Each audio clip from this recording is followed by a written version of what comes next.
This is CBC Vancouver News.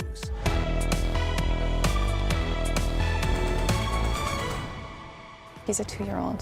What possibly could he have on his history that would, be a concern?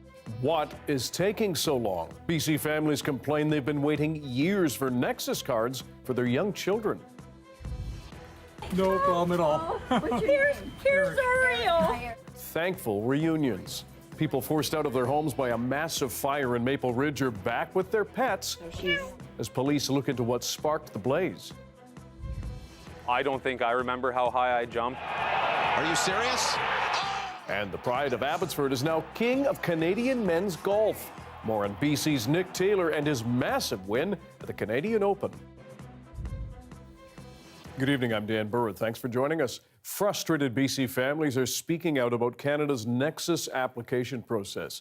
They say they've waited 2 years to get cards approved for their very young children, double the amount of time Ottawa says the process ought to take. And as Michelle Gassoub explains, many feel it's not clear why it's taking so long.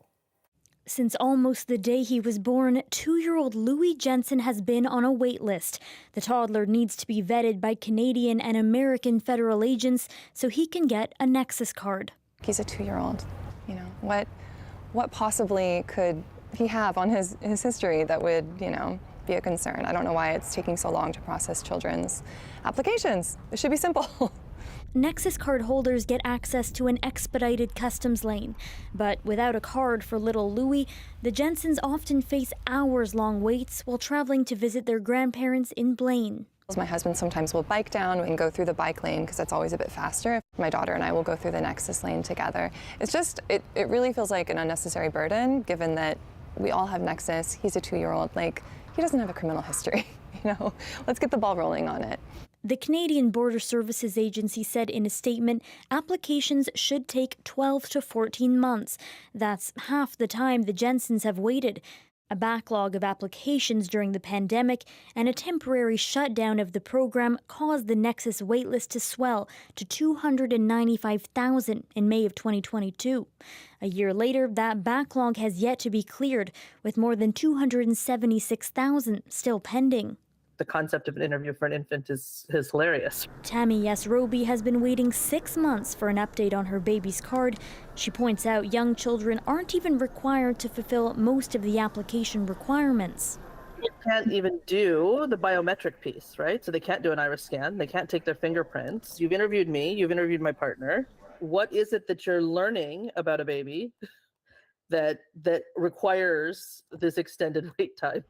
The CBSA said it doesn't sort applications by age, that it is required to make sure no custody arrangements are in place for a child, which can extend processing time. Michelle Gassoub, CBC News, Vancouver. Vancouver police shut down a large stretch of Hastings Street tonight after they say someone was throwing things out of a high window, hitting at least one person on the ground. The VPD says a man was pitching objects from his suite 10 floors above the street. Police say one person was injured on the sidewalk below. It's not clear how badly they've been hurt. Emergency Health Services says no one was taken to hospital in that area. Officers shut down Hastings between Main and Carroll and later arrested one person. The street is now open. Hundreds of people in Maple Ridge are still out of their homes after a raging fire on Friday night that took 10 hours to put out. Police are now asking for witnesses and anyone with dash cam footage to contact them. Our Zara Premji has more on when people might return and some of the happy reunions today. Concern and fear replaced with utter relief. No problem at all. Here's Oreo. Furry and feathered residents of the condo near Dewdney Trunk Road and 227th Street reunited with their families. 2 canaries, both named Peter, and a pair of cats, Cookie and Oreo. They haven't been fed for like 4 days, 2 days of sprinklers going off in there. Right? The rescue of the canaries, a surprise for this man's mother-in-law, who fled the flames Friday evening and wasn't sure if she'd be reunited with her precious birds again. That's crazy. The reunions follow a fire that broke out just before midnight Friday and carried into Saturday. Fire officials believe it ignited from an unfinished housing development and spread to neighboring houses and apartments on either side. She's so afraid. For Carolyn Zare, the blaze broke out while she was out of the house, leaving her cats trapped inside until Monday afternoon. They've been in there for like 3 days, all by themselves with no food. I'm so happy that I was able to get her, the two of them. Next steps for us is to conduct our cause and origin investigation. But while the investigation gets going, at least 200 people and many pets remain out of their homes for the foreseeable future. Really thankful that there weren't any serious injuries. The mayor says all have found somewhere to go, be it with family or a hotel, and there's a reoccurring theme with many who escaped: gratitude, including this 83-year-old and her 91-year-old husband. Whatever is nothing we can do about it. So we got wheels, we got a place to stay. We're happy. Nobody was hurt. Nobody was hurt. They all got out, and that's the important thing. And the hope is the reunions will continue. CBC reached out to the company behind the development, but has not heard back. Zara Premji, CBC News, Maple Ridge. A former high school teacher in North Vancouver has now been charged with sexually assaulting a student. RCMP Anthony Vesco was charged with sexual exploitation and assault last month in connection with an alleged assault that happened during his time at St. Thomas Aquinas Regional Secondary School. He taught there from 2017 to 2019. Police say they would like to speak with anyone who may have been impacted or knew about the alleged assault.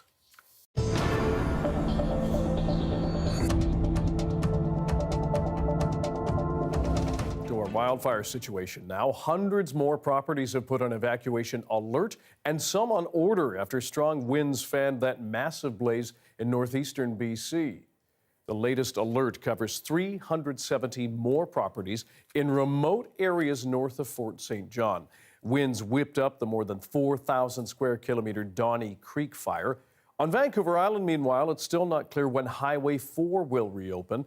That route has been closed since the middle of last week because of the Cameron Bluffs wildfire east of Port Alberni.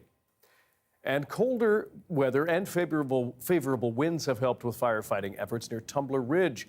But the community of roughly 2,400 people is still under evacuation order. Disruptions could be coming to two of Canada's largest ports. The Union for Workers at the Vancouver and Prince Rupert ports say members have voted overwhelmingly in favor of strike action. The International Longshore and Warehouse Union Canada says workers voted 99.24% to support strike action if necessary. They've been without a deal since the end of March. Longshore workers load and unload containers as well as bulk commodities like potash and lumber. The BC Maritime Employers Association says the earliest either side can strike or lock out workers is June 24th, and both sides are still talking with the help of a federal mediator. The Surrey Board of Trade, meanwhile, wants Ottawa to get involved if a strike does go ahead, saying it's needed to give businesses and consumers some stability. We're calling on the federal government, if a strike should occur, for the federal government to intervene and declare the ports as an essential service to really move the economy. The Port of Vancouver, meanwhile, has gotten a dismal global ranking on wait times and efficiency in a new study by the World Bank. It placed second to last, 347 out of 348, and dead last among ports of similar size. The Port Authority says consumer demand has been high. There were issues with supply chain congestion and an overhang from BC's floods in 2021. In the first half of last year, cargo vessels sat at anchor for about 10 days on average, more than twice as long as the year before. The fate of a controversial building in Vancouver's Chinatown is still not decided. The city's Development Permit Board heard from numerous speakers today on the proposal for 105 Kiefer Street. The board has now decided to push a decision to its next meeting in late June. Mayor Baines was at City Hall earlier today, where opponents gathered to urge the board to say no. The tenants union says the proposal should be rejected. Instead, it should offer 100% social housing. BD's proposal is for a tower featuring 111 condos and commercial space. We are here to continuing to voice our opposition to the development that's going to be that's in the application today at 105 Kiefer Street, because Chinatown and downtown side in that area, we are really in need of 100% social housing. BD Living's proposal was rejected in 2017, but a BC Supreme Court judge ruled the proposal should be heard again, since detailed reasons of why it was rejected weren't given by the Development Permit Board. The City of Vancouver's Development Permit Board is hearing from speakers on the the condo development in the heart of Chinatown for the second day. There were so many speakers signed up for the hearing about 2 weeks ago that another day was needed. There are concerns about how the project fits into the neighborhood and affordability. So we are not going to let anyone destroy the spiritual heritage and image of Chinatown.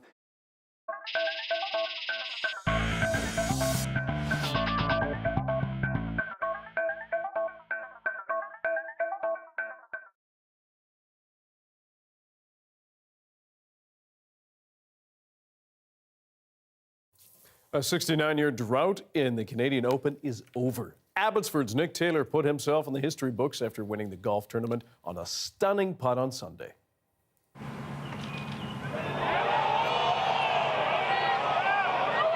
pace. Are you serious? Oh, my goodness! Glorious and free! No kidding, Nance. Tears and cheers for Canada's new men's golf hero. A decades-long curse broken after a 72-foot eagle putt. The first time a Canadian has won the title since 1954. And as John Hernandez tells us, the celebration here in BC is still rolling. It will go down in the annals of history. The greens are abuzz at Abbotsford, BC's Ledgeview Golf Club as members here celebrate the success of a newly minted Canadian champion. I don't think I remember how high I jumped or what my reaction was like, but it was quite crazy. Good pace. Are you serious? A 72-foot putt that won Nick Taylor the Canadian Open, the first Canadian to do it in nearly 70 years. He got all the calculations right and a bit of lady luck on his side there, knocking it in. The moment followed by an equally thrilling celebration with an unexpected twist when his friend and fellow tour member Adam Hadwin showered him with praise and champagne, only to get mistakenly tackled by security. It looked like he handled it well. He got up and kind of apologized to the security guy himself, didn't spill a bottle of or a drop of that bubbly. Brad Clapp is the general manager of Ledgeview, the club that Taylor and Hadwin joined when they were kids. They would play against each other. They may have, simulated that putt to win the Canadian Open endless times on the Ledgeview Golf Club greens. Practice that earned Taylor national championships in junior, then amateur, and now the PGA. He's always been able to pull it off when there's probably the most stress. Success Golf Canada believes will inspire the next generation of Canadian talent. It hopes to double the number of Canadians on the PGA Tour over the next decade. Some people call this a golden moment of golf. I'd actually call it the moment of golf. It's the beginning of our journey. A moment in Canadian sport some thought would never happen. John Hernandez, CBC News, Abbotsford. Stephen Quinn, host of the early edition on CBC Radio 1, caught up with Nick Taylor's coach and father-in-law, who we just heard from. Once he hit it, it was a really slow putt because the rain was coming down. So It was actually very, very tricky. So he got all the calculations right, and a bit of lady luck on his side there, knocking it in was even more nice to see. Well, yeah, and it looked like it had quite a lot behind it, and so he hit it that hard because the turf was wet. Yeah, and it's uphill and it's sliding. It's that green is diabolical. Like, it really is a really tricky green, and that's the defense of the golf course. The greens are very, very tricky that week. So, luckily his putter was on hot form that day, and yeah, it was just sweet to see that one go in. And Phil, take us back. I mean, you have been watching him since he was a kid. What has stood out for you in his golf career or in those early years? What he accomplished early on in his, as a teenager, like winning the Canadian Junior and then the Canadian Amateur. And so really all that was left was the Canadian Open. So, he polished that off yesterday. So just fantastic. For the golfing community in Abbotsford, what does this mean? When he won at Sanderson and I think 14 or 15, and then he won Pebble Beach in 2020. Those were big events, but to win the Canadian Open, it just means so much to, to Ledgeview and to, the golf community in Abbotsford and BC and Canada. So it's just phenomenal. Taylor now moves on to the U.S. Open next week in Los Angeles. He'll also play his second Masters next April. An influential BC Indigenous leader has been honored with a Canada Post stamp. George Manuel is one of 3 people profiled, but friends and family say his impact on the rights of his community within Canada and around the globe has been under-celebrated.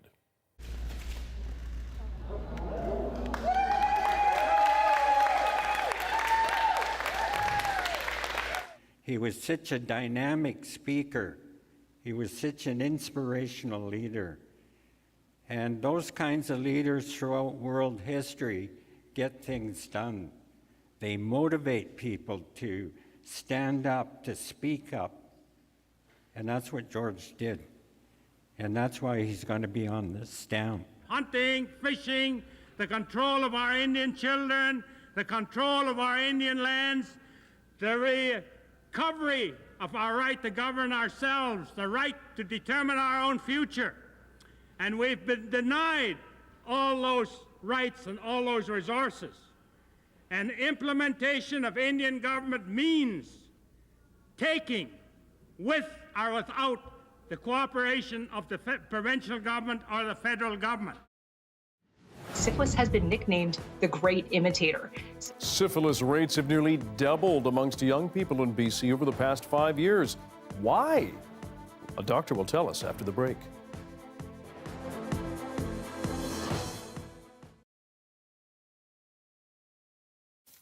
And thank you for joining our commercial-free live stream tonight. People in Nanaimo celebrated Pride yesterday with the theme Pride is Protest. It comes amid a rash of Pride-related hate incidents around our province. The CBC's Claire Palmer has more. And that's what people are doing today, is really showing that it's okay, because that's what Pride means, is to show people it's okay. People here today say Pride is needed now more than ever. Queer people, like queer and trans people, need to see themselves, like needs representation so they can see themselves in other people, know that it's okay, they can live how they want to, like whatever makes them happy. The mood is celebratory, but some Pride societies are still feeling an undercurrent of hate. In Nanaimo, organizers had to work to come up with security plans to keep people safe. It's not safe. It's not safe for us to exist. And so this Pride, we really wanted people to think more carefully about raising the rainbow flag and see it as more of a call to action than just a celebration, because we need to be creating safer spaces for LGBTQ2IA+ community members everywhere. According to Stats Canada, there was a 64% increase in hate crimes in 2021 related to the community compared to the year before. It's something politicians are acutely aware of. So my responsibility as a community rep is to make sure everybody is safe and free to love who they love, to be able to express themselves how they want. And that's what this day is all about. We're shoulder to shoulder, standing up together. Organizers are heartened to see the passion and positive responses to the festivities. The volunteers hardly have any work because everyone's just contributing and coming together and supporting each other and working together. It's really beautiful to see. Pride Month will continue for the rest of June. Celebrations will be happening across Canada through the summer, with Vancouver hosting Pride events in August. Claire Palmer, CBC News, Nanaimo. And after a 3-year pandemic hiatus, a full-scale Italian Day returned to Vancouver's Commercial Drive yesterday. This year's theme, Renaissance. It's definitely a vibrant atmosphere.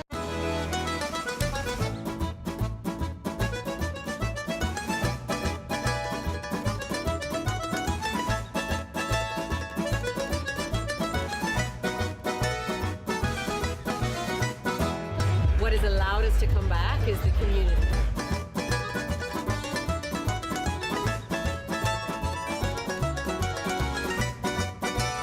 Thanks to the community that we're here and everybody's having a good time and enjoying themselves and enjoying our culture and everything else that the drive offers.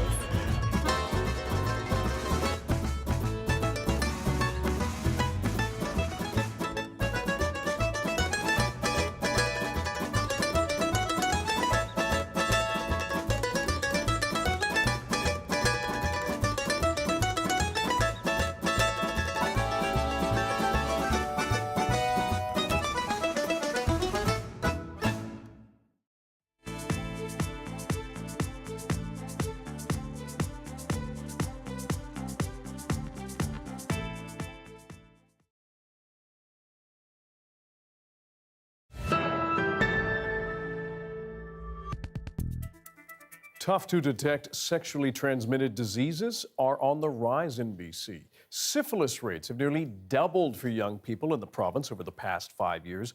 181 cases were reported in people aged 20 to 24 last year. That's up from 96 in 2018.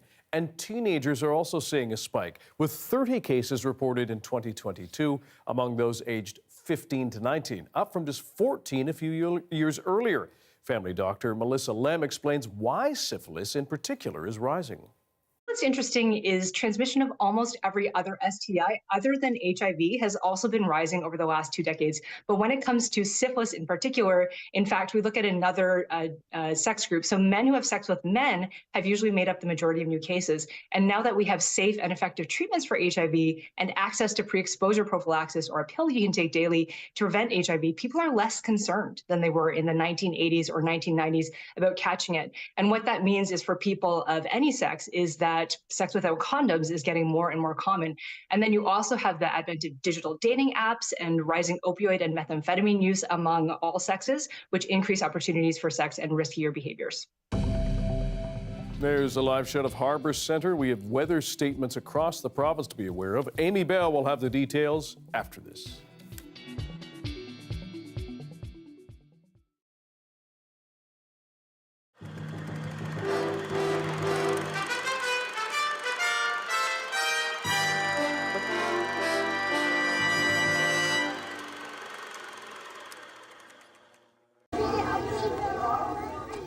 It's 7 o'clock, half an hour before showtime.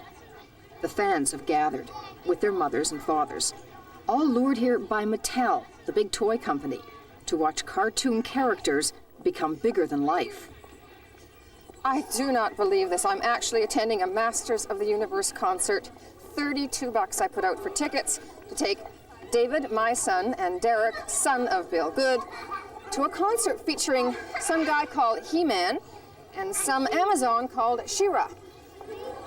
What's so special about He-Man? Well, he fights over battles the bad guys. Who's She-Ra? She even fights over hordes too. How do you know about these people? Because we watch them on TV. May I present to you now the most powerful man in the universe. Ladies and gentlemen, boys and girls, He-Man!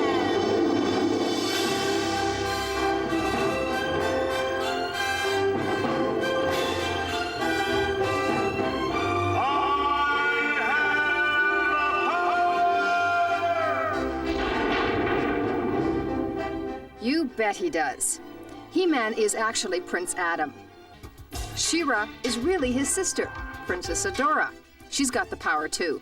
And together, He-Man and She-Ra battle the bad guys. Unfortunately, neither Hordak nor Skeletor understood the extent of the power possessed by He-Man and his beautiful sister. Theirs was a losing battle. A far cry from Mighty Mouse or Popeye. Just as violent, certainly. You've got to admit, as a role model, She-Ra may not be a bad replacement for olive oil. She-Ra. And so the prophecy was fulfilled. This is a wow show. Big sword fights, roller derby magic,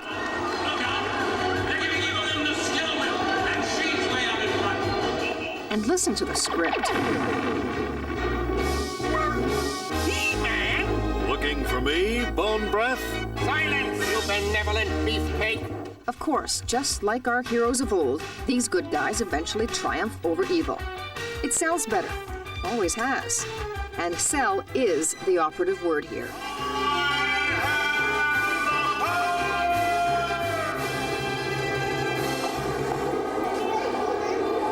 No, you can't get a He-Man sword. Why? Because they cost a lot of money.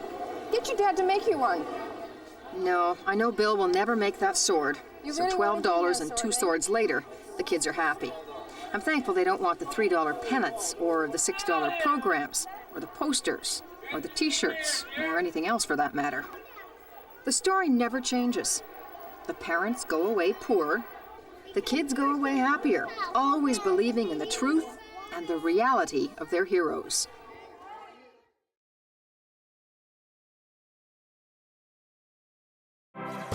Hi, I'm Amy Bell, and here's what's in your CBC Vancouver inbox. The 15th annual Latincouver Festival kicks off this July, and CBC Vancouver is proud to be the exclusive media partner. Enjoy a series of sensational Latin American experiences and the popular Carnaval del Sol Festival. And CBC British Columbia launches The Herb Original, a new podcast for Indigenous History Month. All episodes are available now on CBC Listen.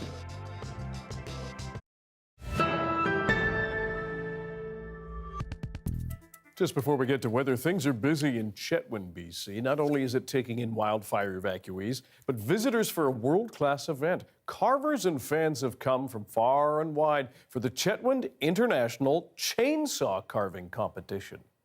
These are the best swings I've ever carved in my life, and Chetwynd gets them, so that's cool. We do this every year in the town of Chetwynd here, where we invite 12 of what we consider to be the world's best carvers. We have 4 international, 4 U.S., and 4 Canadian. This is our 17th annual competition. It's a very small town. We're only 3,000 people max type of thing, and we put on one of the world's best shows. Tumbler Ridge, which is evacuated right now, is our sister community. Chetwynd and Tumbler are very, very connected. So to have so many Tumbler people out displaced and down here, hopefully it does give people a little bit of a distraction, because you got to know all our hearts go out to them. The wings will attach here, arms will attach. What is it like being here in Chetwynd for this competition? It's one of the highlights of my life, really. This was a dream of mine to make it here, and I made it last year, and it's been good. How did you do last year? I did all right. I got first place in People's Choice. It was a good year. I just try to do something that's on the edge and something that's exciting, something, there's such a history in Chetwynd. You want to do something that nobody's done before. It's stressful. Yeah, if you watch me carving, I may look calm and collected, but in my mind, I am running a marathon of craziness. As far as I'm concerned, this is the most prestigious competition in the entire world. The weather update is brought to you by Direct Buy Furnace, installing the most reliable heating and cooling brand. It's hard to stop a train.